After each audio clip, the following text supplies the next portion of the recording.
هزار جار شکر ji خدانê şev roja ku îro ez carek dim bûm şahîdê ev sureta ku hesreta hemû milletê Kurd û Kurdistanê.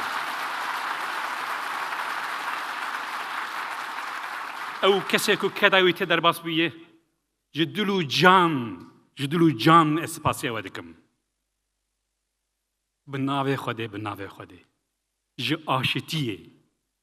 aşitiyê, ji silhê, ji aramiyê, dewlementir tu tiştekî nîne li rûçikê cîhanê.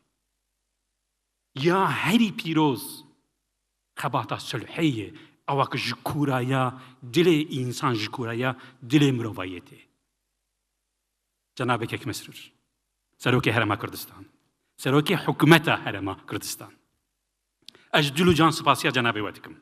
Ji bona mîvan heziya we, ji bona ev derfeta û spasiya zanîngeh dikim û hemû akademisyenâ û her wiha hemû kes û kesayetê ku beşdarî vî konferansê bûn, konferans hê didome lê maşallah konferans gîşt armanca xwe.